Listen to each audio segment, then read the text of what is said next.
ಇಲ್ಲಿ ಮತ್ತೆ ಕೆಪಿಸಿಸಿ ಅಧ್ಯಕ್ಷರ ಬದಲಾವಣೆಯ ಫೈಟ್ ಆರಂಭ ಆಗಿದೆ. ಕೆಪಿಸಿಸಿ ಅಧ್ಯಕ್ಷರ ಬದಲಾವಣೆ ಬಗ್ಗೆ ಬಾಲಕೃಷ್ಣ ಅವರು ಸುಳಿವು ಕೊಟ್ಟಿದ್ದಾರೆ. ಡಿಕೆ ಶಿವಕುಮಾರ್ ಅಧ್ಯಕ್ಷ ಸ್ಥಾನ ಬಿಡೋಕ್ ರೆಡಿ ಆಗಿದ್ದಾರೆ.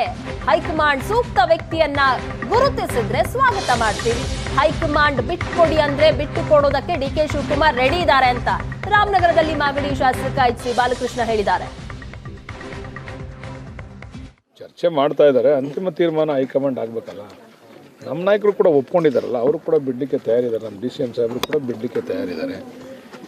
ಯಾರಾದರೂ ಕೂಡ ಹೈಕಮಾಂಡ್ ತೀರ್ಮಾನ ಮಾಡಿ ಸೂಕ್ತವಾದಂಥ ವ್ಯಕ್ತಿನ ಗುರುತಿಸ್ಕೊಟ್ರೆ ನಾವು ಕೂಡ ಸ್ವಾಗತ ಬಯಸ್ತೀವಿ. ಯಾರು ಕೂಡ ಆ ಥರ ಕಂಡೀಷನ್ ಹಾಕಿ ಯಾವುದೂ ಮಾಡಲಿಕ್ಕೆ ತಯಾರಿಲ್ಲ. ಹೈಕಮಾಂಡ್ ಬಿಟ್ಕೊಡಿ ಅಂದರೆ ಬಿಟ್ಕೊಡೋಕೆ ರೆಡಿ ಆಗೋಲ್ಲ. ಅವರು ಚರ್ಚೆ ಮಾಡ್ತಾ ಇದ್ದಾರೆ. ಅಂತಿಮ ತೀರ್ಮಾನ ಹೈಕಮಾಂಡ್ ಆಗಬೇಕಲ್ಲ. ನಮ್ಮ ನಾಯಕರು ಕೂಡ ಒಪ್ಕೊಂಡಿದ್ದಾರಲ್ಲ, ಅವರು ಕೂಡ ಬಿಡಲಿಕ್ಕೆ ತಯಾರಿದ್ದಾರೆ. ನಮ್ಮ DCM ಸಾಹೇಬರು ಕೂಡ. ಹೈಕಮಾಂಡ್ ಸೂಚಿಸಿದವರು ರಾಜ್ಯಾಧ್ಯಕ್ಷರಾಗ್ತಾರೆ. ಸತೀಶ್ ಜಾರಕಿಹೊಳಿ, ಈಶ್ವರ್ ಖಂಡ್ರೆ ಹೆಸರು ಇದೆ. ಕೆಪಿಸಿಸಿ ಅಧ್ಯಕ್ಷರ ಆಯ್ಕೆ ಬಗ್ಗೆ ಎಂಬಿ ಪಾಟೀಲ್ ಅವರ ಹೇಳಿಕೆ ಇದು. ಕೆಪಿಸಿಸಿ ಅಧ್ಯಕ್ಷರ ಆಯ್ಕೆ ಹೈಕಮಾಂಡ್ನ ನಿರ್ಧಾರ ಅಂತ ಎಂಬಿ ಪಾಟೀಲ್ ಅವರು ಹೇಳ್ತಾ ಇದ್ದಾರೆ.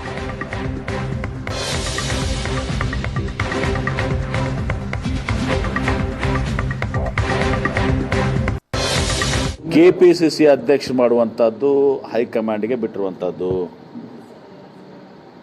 ಹೈಕಮಾಂಡ್ ಯಾರನ್ನ ನಿರ್ಣಯ ಮಾಡ್ತದೆ, ಸೂಕ್ತ ಕಾಲದಲ್ಲಿ ಅವರು ಅಧ್ಯಕ್ಷರಾಗ್ತಾರೆ.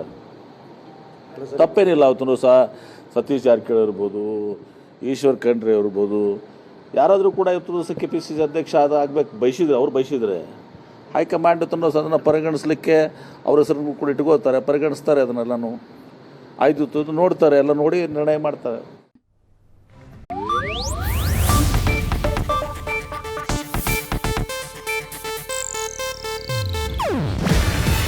ಇದು ಏಷ್ಯಾನೆಟ್ ನ್ಯೂಸ್ ನೆಟ್ವರ್ಕ್ ಪ್ರಸ್ತುತಿ.